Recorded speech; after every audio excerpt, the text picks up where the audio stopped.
Jateng Bicara hadir. Kali ini saya bersama beberapa narasumber yang sudah hadir. Di sini ada Dr. Andes Imam Maskur MSI selaku Kepala Dinas Sosial Provinsi Jawa Tengah. Selamat pagi, Pak. Selamat pagi, Mbak, dan juga Kang Mas dan Mbak Yu. Kemudian ada Ibu Dita Utaminingsih selaku Kepala Bagian Kepesertaan dari BPJS Kesehatan. Selamat pagi. Selamat pagi, Kang Mas. Dan juga ada Pak Anif Saufika Pratama selaku Kepala Mutu Layanan Kepesertaan BPJS. Selamat pagi. Pagi, Bu. Nah, mungkin bisa disapa dulu nih Bapak dan Ibu, beberapa atau mungkin Kang Mas dan Mbak Yu yang hari ini mendengarkan siaran live radio dan juga live YouTube kita. Monggo, silahkan. Assalamualaikum warahmatullahi wabarakatuh, Kang Mas dan Mbak Yu, Kota Semarang, sekota Semarang yang saya cintai dan yang saya banggakan. Matur nuwun, hari ini kami dari Dinsos Provinsi Jawa Tengah bisa menyapa Kang Mas dan Mbak Yu di Jateng Radio. Enggak, baik. Dari BPJS mungkin perwakilan dari Ibu Dita mungkin bisa disapa dulu nih Kang Mas dan Mbak Yunya. Baik, ya, selamat pagi Kang Mas dan Mbak Yu semua. Kami senang sekali ini bisa nanti berinteraksi aktif ya dengan Kang Mas dan Mbak Yu semuanya dari BPJS Kesehatan. Baik, nah hari ini tema kita adalah BPJS Kesehatan PB1JK untuk siapa? Karena PBI, Mbak, PB bukan PB1. ya, PBI untuk siapa? Karena ini beberapa sedang rame nih Kang Mas dan Mbak Yu di media sosial. Nah, nanti akan dijawab oleh Pak Imam dari Dinsos, ada Bu Dita dan juga Pak Anif dari BPJS tentunya. Nah, kalau ada pertanyaan-pertanyaan boleh ya di 081399659922. Namanya siapa, dari daerah mana, baru pertanyaannya. Habis ini kita akan kembali lagi, jangan kemana-mana, tetap di Jateng Bicara. Kang Mas dan Mbak Yu, masalah BPJS Kesehatan ini memang beberapa waktu lalu memang sempat ramai ya, karena dari Kompas nih Kang Mas, dari Mbak Yu ya, kompas.com, ini sebanyak 7,3 juta peserta PBI program JKN dinonaktifkan. Dan juga ada beberapa dari Instagram pun juga cukup ramai nih Kang Mas dan Mbak Yu. Pakar katanya juga meragukan data PBI JKN terbaru. Katanya orang miskin juga bisa makin banyak. Nah, kebetulan sudah hadir bersama kita dari Dinsos dan juga BPJS Kesehatan akan menjawab semuanya atau keresahan masyarakat yang tiba-tiba mungkin BPJS-nya mulai tidak aktif. Nah, sebenarnya apa sih yang membuat dinonaktifkan, dan ada yang masih aktif, ada yang tidak aktif? Pasti ada alasannya ya Pak. Nah, yang sering disebut baik itu dari media sosial, media cetak, bahkan media televisi juga, itu masalah DTKS dan DTSen. Nah, ini kira-kira seperti apa sih Pak, bedanya apa? Dan mungkin masyarakat harus tahu ya, jadi biar tidak bisanya itu marah-marah, tapi ternyata yang benar begini loh. Monggo, silakan Pak Imam. Terima kasih Kang Mas dan Mbak Yu yang saya cintai, bahwa DTKS itu singkatannya Data Terpadu Kesejahteraan Sosial yang dimiliki oleh Kementerian Sosial. Dasarnya adalah Undang-Undang Nomor 13 Tahun 2011 kaitan dengan penanganan fakir miskin. Di sana pemerintah, dalam hal ini Kementerian Sosial, diberikan tugas untuk menangani masalah kesejahteraan sosial dan penanganan fakir miskin. Nah, kalau di DTSen ini adalah Data Terpadu Sosial Ekonomi Nasional. Ini dari berbagai kementerian punya data. Dari kami punya DTKS, dari Bappenas punya yang namanya Reksosek, kemudian dari Kementerian Menko PMK punya namanya P3KE, kemudian dari BKKBN punya yang namanya data keluarga nasional. Jadi dari berbagai data itu diintegrasikan jadi satu, muncullah DTSen, Data Tunggal Sosial Ekonomi Nasional. Gitu.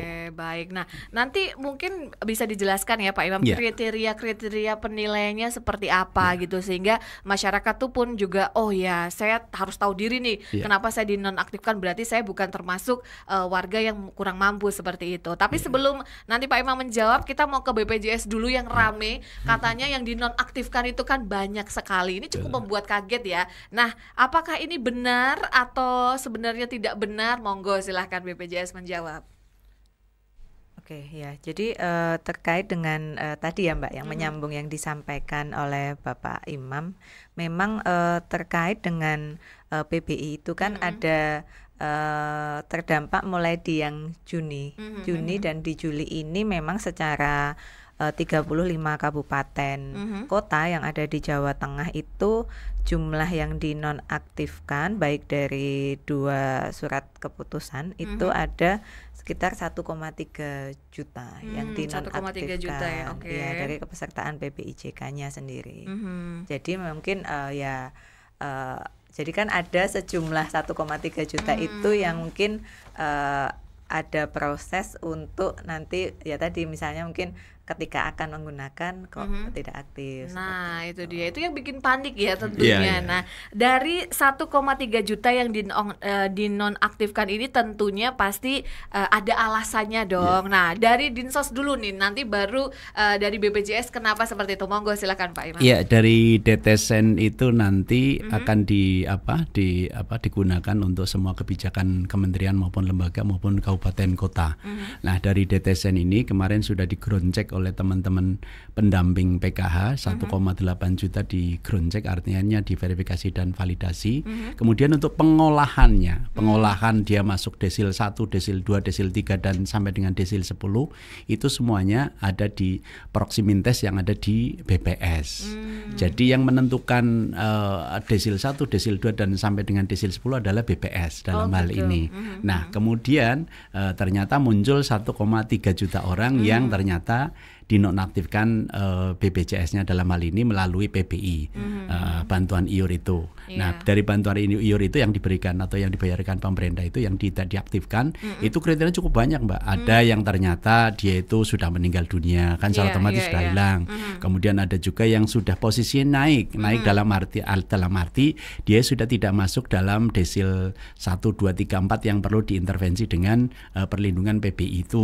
Mungkin masuk di kriterianya masuk desil 6, 7, 8 sampai 10 mungkin loh. Ini dengan berbagai hal. Maka kemudian muncullah 1,3 juta orang itu. Baik. Nah, pertanyaannya mungkin dari BPJS juga apakah datanya juga mengacu dari Dinsos dan juga disampaikan oleh Pak Imam Maskur tadi adalah BPS juga datanya atau ada memang data sendiri atau seperti apa nih, Mas? Iya, izin mungkin.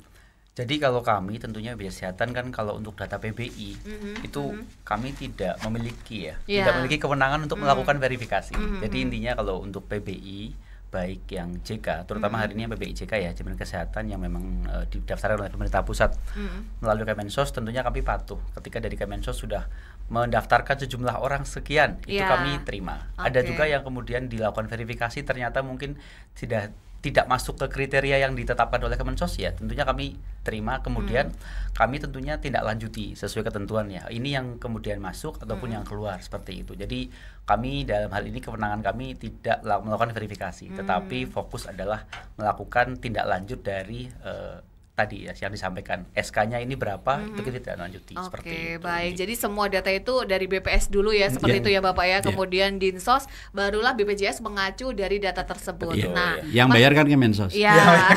Kami terima aja Bu. Yang bayar kan Kemensos ya, benar. Kami nggak punya verifikasi, nggak boleh. Baik. Nah, pasti kan masyarakat panik dong Pak, Bu ya, karena aduh kok saya misalkan mau berobat kok tiba-tiba saya nggak aktif seperti itu. Nah, ini lantas lanjutannya seperti apa? Apakah masyarakat nanti akan diarahkan harus dirubah atau nanti untuk mengaktifkan kembalinya seperti apa? Ya, jadi kita mendorong nih, alhamdulillah di Jawa Tengah ini sudah ada beberapa kabupaten kota yang memiliki sudah UHC, Universal Health Coverage ya. Jadi alhamdulillah, dan ada juga yang sudah prioritas seperti itu. Jadi ketika ada masyarakat yang kemudian salah satunya mungkin terdampak dari SK ini, kemudian memang yang bersangkutan membutuhkan layanan segera seperti itu, ada kabupaten kota yang mungkin memiliki alokasi anggaran seperti itu juga bisa masuk ke PBI yang didaftarkan oleh pemerintah kabupaten. Nah, satu itu tentunya. Yang kedua, kalau memang merasa dia mohon maaf nih sudah mampu ternyata sudah mampu mandiri aja Bu ya. Jadi nggak perlu lagi. Langsung bisa aktif kan? Iya, kalau sudah daftar mandiri juga bisa. Karena sudah UHC kan langsung bisa aktif. Betul. Apalagi kalau mandiri mungkin kalau sebelumnya PBI Pak, kelas 3, wah saya maunya kelas 2, kelas 1 malah lebih nyaman lagi mungkin. Tapi ini tentunya dikembalikan ke masing-masing peserta. Kalau memang mampu, saran kami menjadi peserta PPPU mandiri saja mungkin seperti itu. Daftarnya melalui kanal ataupun kantor kami tersebar di seluruh kabupaten kota se-Jawa Tengah ada juga seperti itu. Oke, baik. Jadi bisa lewat aplikasi langsung gitu bisa ya, Pak ya? Bisa. Sebenarnya ini tujuannya biar Mbak, biar tidak terjadi inclusion error.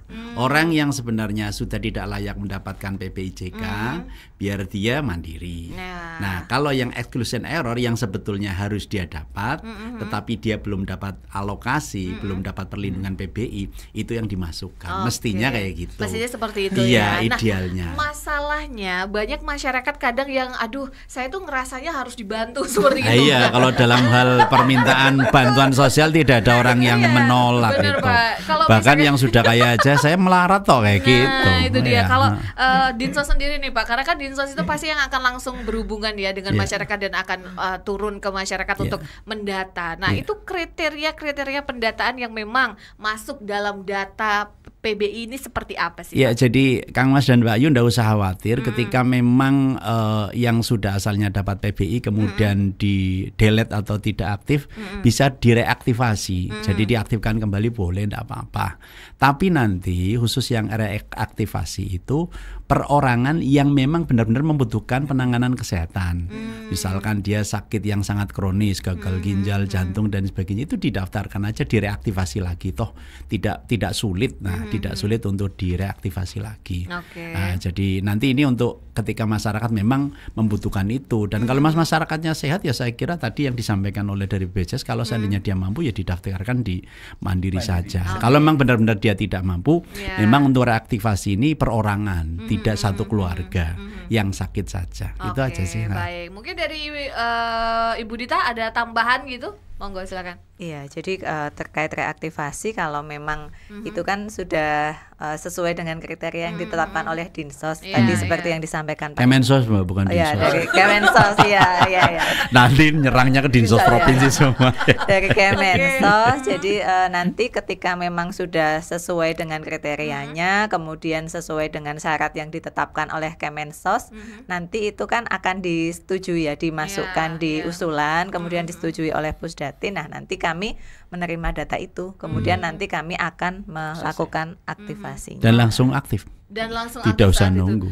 Oke. Nah, kalau yang misalkan kadang kan ada masalah yang mereka tidak bayar lama seperti itu. Nah, itu juga untuk pengaktifannya juga akan sama atau butuh waktu nih baru aktif kembali? Ya, ini yang mungkin teman-teman peserta yang lupa membayar ya. Itu yang mandiri ya, yang mandiri. Tapi kalau pemerintah tidak pernah lupa. Bayarnya malah aktif. Malah belum waktunya sudah dibayar. Karena langsung ditarik ya, Pak. Langsung didebet. Ini yang teman-teman yang lupa membayar iuran ya. Jadi kalau kami menghimbau ya teman-teman peserta JKN, kalau yang untuk memastikan nanti harapannya kan kita semuanya sehat ya. Tapi kalau membutuhkan layanan seperti itu memang kita kalau pembayaran iuran setiap bulan tanggal 10 seperti itu. Nah, tapi memang ada mungkin yang mohon maaf belum mampu seperti itu. Itu kita juga ada kebijakan sebenarnya yang saat ini masih berlaku. Kalau memang yang bersangkutan mohon maaf menunggaknya atau lupanya itu sampai bertahun-tahun ya, lebih dari 3 tahun, 4 tahun, 5 tahun ya. Itu yang wajib dibayar hanya 2 tahun, Bu. Oh, yang wajib dibayar iya, 24 bulan ya, seperti itu. Dan bisa dicicil. Kalau di Dinsos ada namanya Rehabsos ya, Pak ya. Kalau di BPJS ada rehab kita. Rencana pembayaran bertahap. Nah, programnya seperti itu. Kalau misalkan ini belum bayarnya atau penunggakannya itu kan mungkin lama seperti itu dan harus dicicil. Nah, berarti kan aktif atau tidak itu, Pak? Ya, kalau selama masih dilakukan cicilan itu memang belum aktif seperti itu. Jadi nanti sampai. Tapi untuk menyicilnya ini pun tidak kami yang menentukan jumlah bulannya. Itu sesuai kemampuan siapa peserta. Tapi memang kita batasi maksimal 12 kali. Seperti 12 itu. Kali. Ya, seperti itu. Nah, ini mungkin yang banyak belum tahu ya. Taunya waduh, ngertinya kalau udah mati udah enggak berjalan lagi. Dan itu larinya nanti ke Dinsos.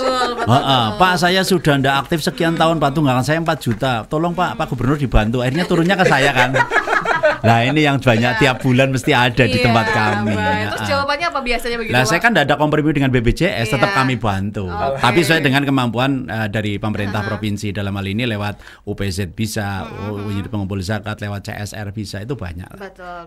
Tapi jangan semuanya nanti minta ke Pak Gub semua. Jangan ya, jangan nih Kang Mas dan Mbak Ayu. Tapi kan pasti ada indikator nih Pak. Indikator itu tentunya adalah penentu kalau warga ini itu layak untuk dapat bantuan dan ini harus mandiri, itu kan pasti ada indikator penilaiannya. Nah itu yang kadang masyarakat itu tidak memahami itu gitu, atau kadang tidak dipaham-pahamkan ya. Nah boleh nih disampaikan. Iya, yang tadi disampaikan banyak terjadi kan bantuan sosial termasuk bantuan sosial untuk jaminan kesehatan ini yang inclusion error, yang sebetulnya tidak layak diberi tapi dia mendapatkan, yang seharusnya diberi sementara dia tidak mendapatkan. Nah sebenarnya kriteria-kriteria itu kan ada pembagian desil ya, desil 1 itu miskin ekstrim, kemudian desil 2 sangat miskin, desil 3 miskin dan seterusnya. Ini sebenarnya kan bisa dinilai dari sandang, pangan dan sebagainya itulah. Nanti kan ada indikator-indikator dari teman-teman BPS. Nah makanya tadi saya sampaikan bahwa penentuan desil itu semuanya ada di BPS. Ada di BPS. Ada di BPS. Kami hanya menerima datanya by name by address, mana-mana yang masuk desil 1, desil 2 dan sebagainya. Baik. Nah nanti kita akan bertanya lagi untuk teman dari BPJS tentunya bagaimana cara mengaktifkan kembali nih, kalau tadi cara untuk reaktif kembali seperti itu urutannya seperti. Tadi kita sudah ngobrol apa sih beda DTKS dan juga DTSN juga nih Kang Mas dan Mbak Ayu. Terus kalau misalkan tidak aktif seperti apa? Nah kita mau bertanya nih kepada BPJS Kesehatan, cara-caranya untuk reaktif kembali nih seperti apa? Karena ini juga menjawab pertanyaan dari Mas Sugi di Mulyoharjo. Syarat dan prosedural reaktivasinya gimana Njeh? Nah monggo silakan Bu Dita. Ya baik, jadi terkait dengan reaktivasi itu kan tadi seperti yang sudah disampaikan di awal ya, berarti kan memang peserta-peserta itu terbukti memang masih membutuhkan pelayanan kesehatan seperti ada kondisi-kondisi kronis, punya penyakit katastrofi, kemudian rentan terhadap kesehatannya. Itu nanti untuk persyaratannya memang yang pertama peserta itu ke dinas sosial KTP KK, kemudian nanti ada KIS yang lama, kemudian nanti ada surat keterangan tidak mampu, kemudian kalau ada nanti dilampirkan surat dari Vaskes bahwa dia memang memerlukan pelayanan kesehatan. Kemudian nanti diajukan ke dinas sosial kabupaten kota, kemudian nanti dari dinas sosial kabupaten kota nanti memverifikasi, kemudian setelah verifikasi kemudian nanti diajukan lewat 6NG ya, 6NG, kemudian nanti dapat persetujuan dari Pusdatin, kemudian nanti langsung dikirim ke BPJS Kesehatan. Kami yang akan melakukan proses aktivasi di sistem kepesertaannya kami setelah mendapatkan persetujuan bahwa data-data ini yang harus direaktivasi dan sudah sesuai dengan kriterianya. Tapi kriterianya satu-satu Mbak yang membutuhkan. Tidak misalkan satu keluarganya Mama Skur, istri, anak dan sebagainya itu masuk semua yang sakit aja. Kalau di keluarga saya tidak ada yang sakit, yang lain aja yang sakit. Berarti tidak boleh semua gitu ya. Memang hanya satu aja yang misalkan 1 atau 2 yang membutuhkan pelayanan kesehatan. Baik. Nah, kadang kan ini kan namanya orang itu kan beda-beda ya. Ada memang sekali dijelaskan paham, ada yang tidak mungkin dia sebenarnya nggak tahu informasi, tiba-tiba marah-marah aja. Nah, itu bisa datang ke BPJS terus kemudian nanti dilayani atau seperti apa nih, Bu? Iya, jadi kalau terkait dengan reaktivasi memang alurnya itu tadi ya. Jadi dari ke Dinsos, kemudian nanti setelah memang itu sesuai, nanti kami akan menerima data balikan yang itu memang akan direaktivasi atau layak. Nah, ketika memang peserta itu nanti kontak dengan kami, tentu kami akan menyampaikan seperti alur prosesnya. Kemudian kalau misalnya yang bersangkutan mampu, kami edukasi untuk mendaftar sebagai peserta mandiri, atau misalnya ternyata saat ini sudah terdaftar sebagai pekerja seperti itu ya, nanti monggo silahkan untuk didaftarkan dari pemberi kerjanya. Baik, nah kalau misalkan nih kita ternyata tidak aktif BPJS-nya, tapi kita memang punya penyakit kronis seperti itu. Nah ini bagaimana nih penanganannya? Apakah memang jangan dulu kamu belum aktif nih, harus ngurus dulu, atau tetap dilayani, atau seperti apa mekanismenya nih, Bu?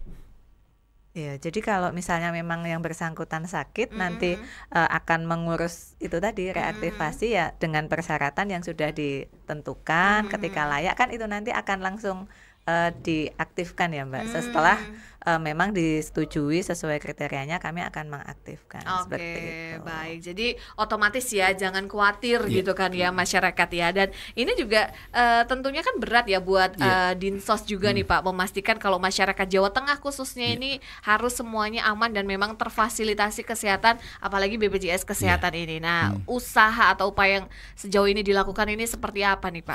Jadi kami sudah meminta ke BPJS menarik data yang 1,3 juta ya Mbak, 1,3 juta. Ini by address-nya kelihatan, kemudian saya kasihkan ke Dinas Sosial Kabupaten Kota untuk bisa reaktivasi lagi kepada masyarakat yang membutuhkan. Jadi mungkin dari kabupaten nanti akan meluncur ke desa-desa, ini by address-nya apa betul jenengan sudah memang keluarganya tidak ada yang membutuhkan atau gimana, kalau memang membutuhkan tinggal nanti direaktivasi lagi. Ini by address-nya sudah kami kirim ya Mbak, sekitar kurang lebih sekitar 3 minggu yang lalu kami narik data dari BPJS mana-mana masyarakat Jawa Tengah yang 1,3 juta itu ini yang masuk dalam ikut BPJS tapi kemudian tidak non-aktif gitu ya, non-aktif. Kemudian dari kabupaten kota tinggal menindaklanjuti, ini Mbak address-nya sudah kami kirim. Gitu. Baik. Nah, kalau dari BPJS Kesehatan sendiri nih, bagaimana sejauh ini sudah ada sosialisasi sebelumnya? Kadang kan masyarakat itu, ini tiba-tiba kok dinonaktifkan padahal belum pernah lo sosialisasi, kami belum pernah disosialisasikan. Ada yang seperti itu, mungkin ada yang sudah disosialisasikan. Nah, sejauh ini informasinya seperti apa nih Pak? Jadi mungkin pertama seperti ini ya. Kita kan sudah punya kanal layanan non tatap muka untuk peserta JKN. Jadi kalau hanya untuk mengecek status kepesertaannya aktif atau tidak, seperti itu kami sangat sarankan setiap peserta, karena di Jawa Tengah ini kan udah lebih dari 95% ya terdaftar JKN, itu tinggal WhatsApp aja Mbak ke 0811. Sebentar, nanti biar dicatat juga ya. Boleh, nanti ya bisa di pause gitu dicatatnya. 0811 8 165 itu namanya Pandawa, pelayanan administrasi melalui WhatsApp seperti itu. Ini 24 jam bisa diakses. Nanti hanya tinggal menyiapkan nomor KTP, NIK dan tanggal lahir. Jadi kalau untuk mengecek status pesertaan nanti disapa ya selamat pagi, tapi jangan disapa sudah makan belum, jangan. Kalau ngirim makanan boleh ya Mas. Karena itu robot gitu ya, seperti itu. Nanti muncul ada 3 fitur ya, administrasi, informasi dan pengaduan. Nanti pilih yang informasi, karena kan kita hanya mencari informasi ya. Pilih cek status kepesertaannya, nanti masukkan NIK, tanggal lahir, nanti muncul aktif atau tidak. Silakan setiap bulan diakses oleh masyarakat karena nggak bayar juga. Itu kan. Nah, jadi itu yang pertama. Yang kedua tentunya kami koordinasi dengan Vaskes, karena kan peserta mungkin tidak aware pada awalnya. Kalau tidak mengecek statusnya juga mungkin nggak aware ya, seperti itu. Jadi kita koordinasi dengan Vaskes, terutama Vaskes primer. Karena kan peserta mungkin kalau yang langsung ke UGD mungkin tidak terlalu banyak. Tapi kalau yang Vaskes primer pasti kunjungannya luar biasa. Ke sana kita koordinasi dengan teman-teman Vaskes menginformasikan terkait hal ini, seperti itu. Yang ketiga, kita ada surat pemberitahuan. Pemberitahuan bagi peserta. Kalau PBI ini kan mohon izin nih Pak Kadinsos, tidak semuanya nomor handphonenya masuk di kami seperti itu. Jadi yang punya nomor handphone kita informasi lewat WA. Kalau yang nggak punya nomor handphone kita kirim surat pemberitahuan bahwa statusnya Anif tidak aktif karena sesuai SK Kemensos nomor sekian, seperti itu. Jadi berbagai hal, sebagai upaya kita sampaikan, harapannya peserta kemudian tidak serta-merta kaget ketika memang ada hal-hal yang tadi terjadi, seperti itu. Jadi kalau saran kami WhatsApp setiap hari, setiap saat boleh. Kalau mungkin sebulan sekali lah WhatsApp minimal ke Pandawa untuk ngecek status kepesertaannya kalau memang nggak punya aplikasi mobile JKN. Tapi kalau punya di situ bisa diakses.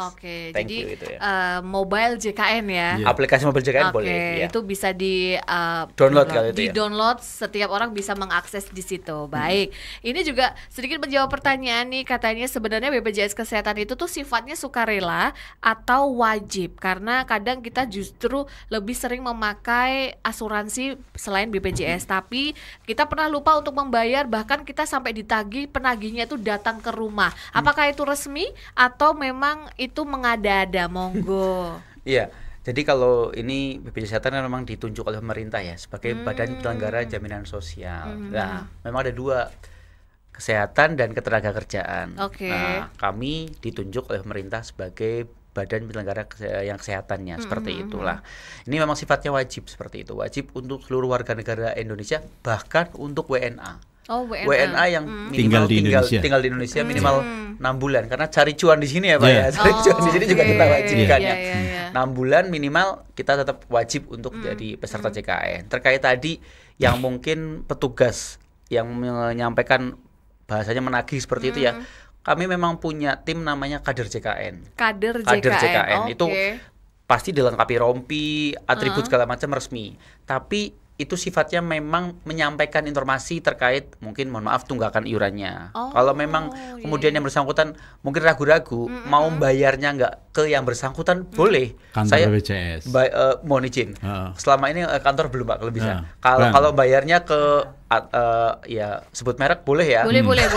PPOB, Alfamart, Indomaret, PT Pos, bayar di sana boleh. Jadi tidak harus ke yang bersangkutan. Yang bersangkutan memang sifatnya kita tugasi untuk mengedukasi dan menyampaikan terkait tadi informasi tunggakan iurannya. Bapak Anif, mohon izin ini masih ada kewajiban yang belum dibayarkan misalnya 5 bulan. Itu nanti seperti itu. Saya mungkin ragu-ragu. Saya mau bayarnya di mana? Bayarnya di Indomaret, Alfamart, PT Pos, boleh sana nggak apa-apa. Jadi tidak harus ke yang bersangkutan. Baru tahu juga saya ini, malahan kalau ada yang kader ini, JKN namanya, kader JKN. Seperti itu. Baik. Dari Pudak Payung ada Handoyo. Kemarin ada program pemutihan PKB. Ini sama kayak pertanyaan saya tadi ya. Mungkin nanti juga akan ada pemutihan iuran. BPJS. Saya monggo silakan. Ini kuasanya BPJS. Bisa Anda dibuktikan. Ya, tadi mungkin sudah di ini ya. Jadi kalau terkait dengan iuran itu nanti misalnya Pak Handoyo atau mungkin Kang Mas dan Mbak Yu yang lain itu ada tunggakan, itu nanti yang wajib untuk dibayarkan yang terbaca di kami itu 24 bulan. 24 bulan. Jadi 2 tahun maksimal. Jadi misalnya Dita itu menunggak sejak 4 tahun yang lalu kan itu 48 bulan ya Mbak. Nah itu nanti yang wajib dibayarkan oleh Dita untuk mengaktifkan kembali adalah di 24 bulan plus 1 bulan berjalan ketika Dita itu membayarkan tunggakannya kayak gitu. Jadi pemutihannya ya dalam tanda kutip di situ ya. Tapi ada nggak sih yang bisa sampai misalkan nunggaknya 10 tahun gitu, ada juga Pak? Ada, tapi yang terbaca ya itu tadi di 2 tahun. Pokoknya kayak pajak itu yang bayarkan 2 tahun aja itu. Sama ya Pak ya.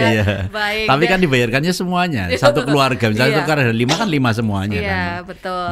Kita menuju ke Sayung nih, ada Giono. Kami warga Sayung Demak yang terdampak bencana rob ini bisa dapat intensif khusus dari layanan BPJS enggak sih Pak? Insentif ya. Ya, untung-untung ya hitung-hitung meringankan berita kami selama ini katanya. Monggo. Ya ini, kalau sebenarnya kalau seandainya dia masuk kriteria dalam hal ini masuk dalam kriteria untuk mendapatkan PBI JKN, saya kira bisa. Dan nanti koordinasi aja dengan pihak desa apakah dia masuk di desilnya desil berapa, kemudian nanti bisa diusulkan lah.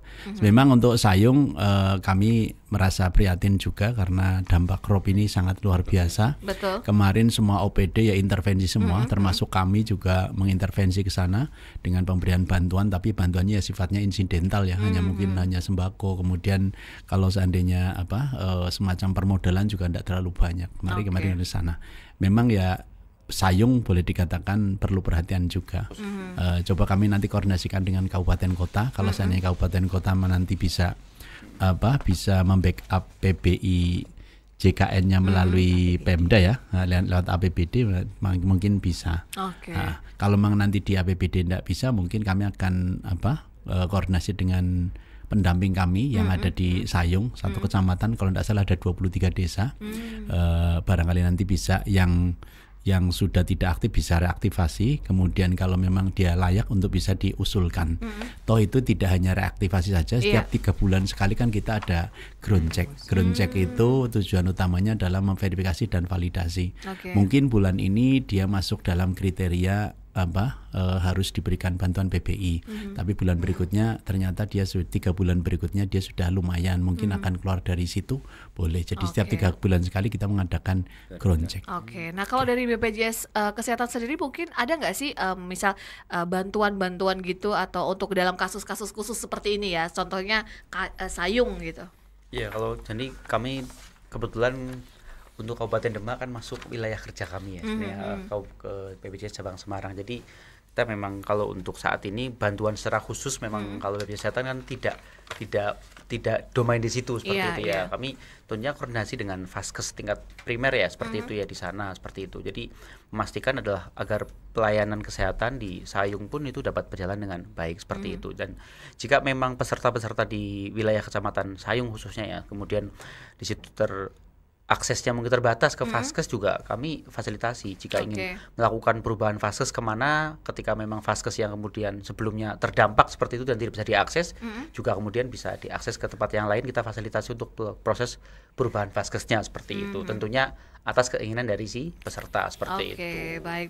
Berarti intinya tetap ada seperti itu dan pemerintah pun juga hadir untuk mengupayakan itu ya Bapak ya. Baik. Ini makasih sekali ini dari Sayung bisa ada usulan gitu, nanti kami tindak lanjuti untuk pendamping PKH yang ada di sana, pendamping Kementerian Sosial untuk bisa ngecek kondisi lapangan. Artinya memang kalau seandainya perlu dibantu lewat PPIJK ya kami upayakan. Oke, baik. Pertanyaan yang lain masih ditunggu nih Kang Mas dan Mbak Yu. Mumpung masih ada beberapa waktu nih, nanti kita akan ngobrol lagi bersama BPJS Kesehatan dan juga Dinsos Provinsi Jawa Tengah. Yang tentunya dari Dinsos ya, Dinas Sosial Provinsi Jawa Tengah, dan juga dari BPJS Kesehatan tentunya. Ini sejauh ini kan pasti keluhan nggak mungkin tidak ada yang masuk ya Pak. Baik itu Dinsos pasti juga banyak keluhan masuk.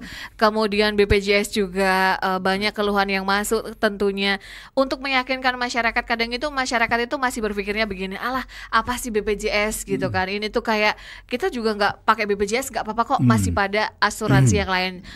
Tapi di sisi lain banyak masyarakat juga yang tentunya sangat membutuhkan BPJS, itu sangat penting loh buat kita bisa sangat benar-benar menolong. Nah dari BPJS dulu nih untuk meyakinkan masyarakat nih kalau memang sebenarnya ini adalah bukan cuma untuk kita tapi untuk banyak masyarakat dan ini memang penting ya tentunya, monggo silakan. Ya, jadi ini kita sudah lebih dari 10 tahun ya. Jadi mungkin pada saat awal berdirinya di 2014 seperti itu ya, itu mungkin peserta yang berobat per hari itu masih di bawah 500.000 per hari. Sekarang di tahun 2020, sekarang 2025, tapi kita yang sudah audit aja 2024 sudah diaudit oleh eksternal, peserta yang berobat per hari datang ke puskesmas, klinik, rumah sakit, Vaskes seperti itu 1,8 juta orang per hari. Nasional ini nasional. Per hari. Jadi luar biasa sekali ya. Jadi mungkin ini kalau kita bilang mungkin asuransi kesehatan terbesar di dunia ya, karena peserta kita sudah 98% lebih penduduk Indonesia sudah jadi peserta JKN, walaupun ada yang tidak aktif tadi seperti itu. Nah, jadi ini terima kasih kami sampaikan kepada warga masyarakat yang tentunya sudah jadi peserta JKN, memanfaatkan, kemudian juga menunaikan hak dan kewajibannya seperti itu. Jadi kalau mungkin tidak sakit, alhamdulillah kita membantu saudara teman kita yang mungkin membutuhkan. Karena tadi kita analogikan saja, ketika ada satu orang ingin mohon izin operasi jantung, itu dibutuhkan kurang lebih mohon maaf 130 juta. Itu dibutuhkan 3.000 orang sehat. 3.000 orang sehat yang membayar iuran seperti membantu membayar iurannya. Jadi ya semoga amal ibadah ya yang membayar iuran secara itu juga diterima seperti itu. Nah, harapannya juga masyarakat dapat mengecek status pesertanya secara rutin ya, dan kemudian kalau yang memang peserta mandiri tentunya kewajibannya juga ditunaikan. Ya, kewajibannya ditunaikan setiap tanggal 10 seperti itu. Karena kebermanfaatannya tadi luar biasa sekali ya bagi seluruh masyarakat. Baik, kalau untuk dari sisi kesehatannya sendiri nih, mungkin dari Bu Dita ya bisa dibantu menjawab, mungkin manfaat-manfaat apa yang didapatkan masyarakat nih biar masyarakat tuh lebih yakin lagi seperti itu, monggo. Iya, jadi untuk JKN ini kan menyeluruh ya, komprehensif, baik dari promotif preventif, kemudian kuratifnya itu pengobatannya itu baik di tingkat pertama maupun di tingkat lanjut. Jadi kan prinsip dari JKN sendiri ini kan Kalau yang masih sehat kita jaga. Bagaimana untuk kesehatannya itu tentu dengan kegiatan-kegiatan promotif preventif seperti kegiatan senam sehat, edukasi, kemudian bagaimana terkait dengan pencegahan penyakit. Nah, kalau yang sudah sakit berarti kan di kuratifnya ya, pengobatannya. Jadi aksesnya peserta tadi yang 98% tadi mengakses terlebih dahulu ke fasilitas kesehatan tingkat pertamanya sesuai dengan di mana beliau terdaftar. Kemudian nanti kalau misalnya tidak tuntas di tingkat pertama, nanti tentu akan dirujuk sesuai dengan indikasi medis ke rumah sakit yang sesuai dengan spesialisasinya, spesialis A, B, C, D seperti itu. Nah, seperti itu Mbak. Bahkan memang terkait dengan penyakit-penyakit yang tadi disampaikan, ada jantung, kemudian indikasi medis yang lain seperti penyakit katastrofik, gagal ginjal dan lain-lain juga itu termasuk dalam program yang dijamin oleh JKN. Maka dari itu supaya pelayanan juga berjalan dengan lancar, maka semua peserta ya tadi menunaikan haknya sesuai supaya kewajibannya sesuai dengan porsinya masing-masing, sehingga kalau kita sehat ya kita membantu, tetapi kalau misalnya sakit kan itu tidak tahu ya sakit itu ke siapa kayak gitu. Nah, aksesnya bisa lancar. Baik, nah ini dari Dinsos di Bapak yang langsung ke masyarakat ya, tentunya kan keluhan itu pasti kalau misalkan kita ngeluh di BPJS Mental larinya ke Dinsos. Kalau enggak aduh Dinsos aja lah gitu. Nah, ini gimana nih Pak sejauh ini nih Pak? Jadi saya harapkan sih orang yang memang benar-benar sudah mampu ya sudah, kalau memang dia memang sudah terdelete ya Mbak ya, atau sudah tidak aktif lagi, sudah tidak dibayarkan oleh PPIJK, saya harapkan ya dia karena memang sudah mampu, saya harap untuk bisa mandiri saja. Kalau memang karena masih banyak masyarakat yang memang sangat-sangat membutuhkan. Bagi yang memang masyarakat benar-benar latar belakangnya memang kondisinya tidak mampu, masuk desil 1 sampai desil 4, monggo lah kalau seandainya mau direaktivasi, silahkan nanti koordinasi dengan dinas sosial.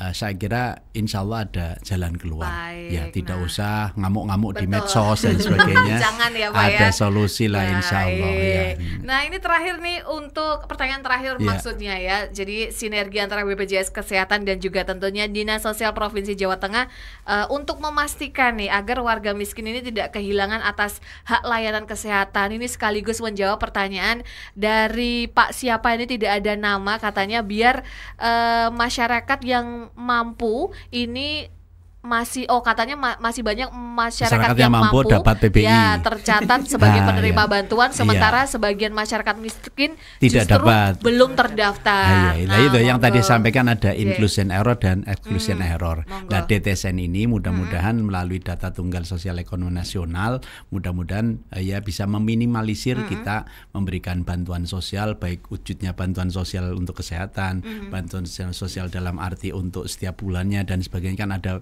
PKH, ada PPNT dan sebagainya, mudah-mudahan tidak salah sasaran. Nah makanya ini kami sudah sinergi dengan BPJS sudah cukup lama kaitan dengan data, kemudian kami juga kebetulan punya panti kami juga masuk dalam BPJS malah dibayarkan semua dari PPI semuanya, jadi kami sinergi antara BPJS sudah cukup lama dan berjalan dengan bagus. Ya mudah-mudahan ke depan ya tetap bersinergi kaitan dengan kelancaran pembayaran PPI, tapi tidak usah khawatir untuk yang PPI, tidak usah khawatir karena anggarannya ada.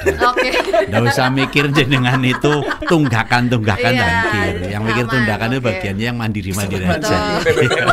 Benar-benar, jadi buat masyarakat juga agak lega nih Pak. Aman masih ada. Baik, dari BPJS monggo silakan.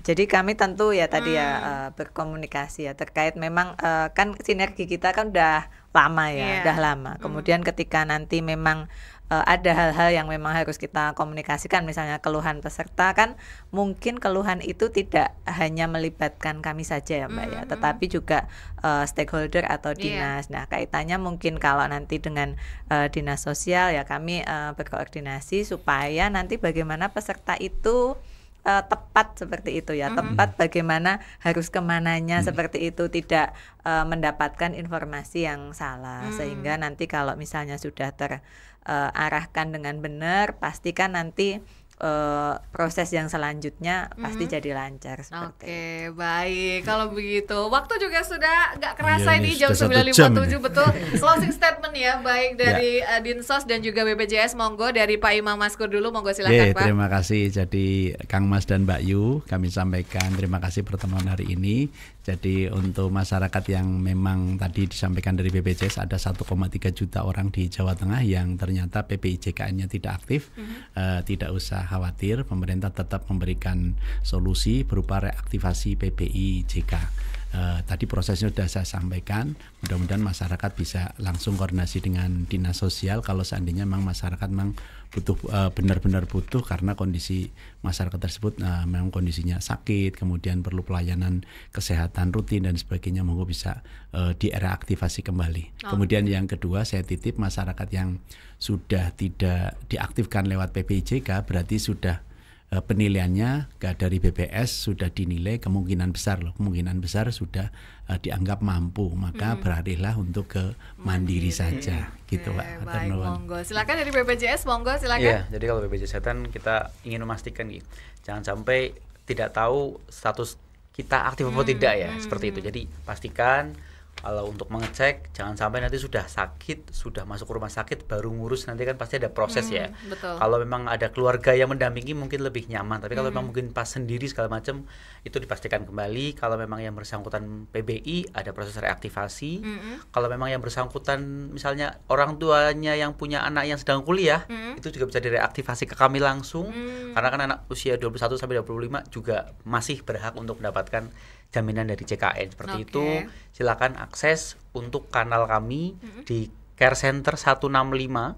Teleponnya itu ya, itu bisa menggunakan paket data, nggak harus bayar, tapi nanti fiturnya dari aplikasi mobil JKN ada logo 165, diklik nanti langsung tersambung ke tim kami.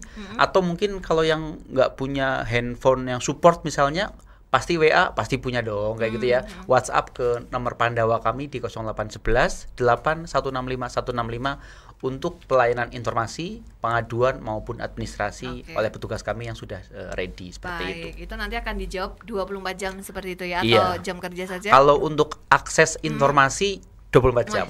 Kalau untuk yang administrasi kita Senin sampai dengan Ahad ada, tapi sampai jam 5 sore dari jam 8 pagi. Seperti itu. Luar biasa, ini bisa dimanfaatkan ya Kang Mas dan Mbak Yu ya. Kalau terlambat mendengarkan siaran live radio, nanti kita akan posting permanen di YouTube ya. Jadi kalau misalkan ingin mendapatkan informasi lebih lanjut tentang PBI ini, nanti bisa langsung datang ke YouTube channel kita. Kalau begitu sekali lagi terima kasih untuk Pak Imam Maskur dari Dinsos Provinsi Jawa Tengah, Ibu Dita Utaminingsi, Bapak Anif Saufika Pratama ya sudah hadir juga di Jateng Bicara. Jangan kapok, ditunggu kedatangan berikutnya Insya Allah, ya untuk masyarakat kami tunggu tentunya. undangannya lagi. Baik, kalau begitu kita undur diri dari Jateng Bicara. Mohon maaf kalau ada salah-salah kata nih Kang Mas dan Mbak Yu. Selamat siang dan wassalamualaikum warahmatullahi wabarakatuh. Waalaikumsalam warahmatullahi wabarakatuh.